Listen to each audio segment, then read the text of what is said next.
बसू नको करायचं इकडल्या बाजूला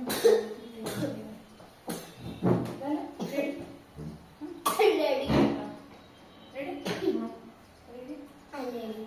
तर आज मी वैवारी हा टॉपिक प्रभासला शिकवणार आहे. तुम्ही पण समजून घ्या. प्रभास बघा वैवारी आता हे काय दिले बघा. प्रभासचे वय 7 वर्ष आहे.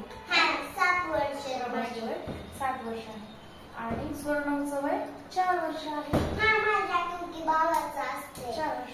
आणि आपल्याला ह्या दोघांमधला काय करायचा आहे? फरक काढायचा आहे. फरक मध्ये सबट्रॅक्शन करायची. ओके. तर प्रभासचं वय किती आहे?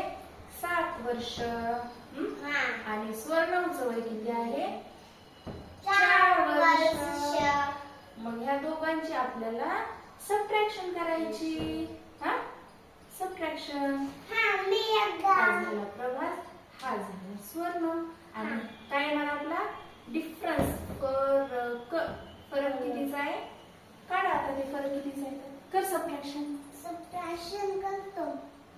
1 2 3 1 2 3 4 5 6 7 1 2 3 4 4 वर्षाचा आणि 7 4 किती राहिले तर 1 2 3 लिहितं 3. 7 आणि 4 चा फरक झाला 3. म्हणजे तुझ्या आणि पिऊ मध्ये कितीचा फरक आहे? 3 वर्षाचा. हा, 3 म्हणजे वर्ष. 3 वर्षांनी पिऊ तुझ्यापेक्षा लहान आहे. हा. ठीक आहे ना?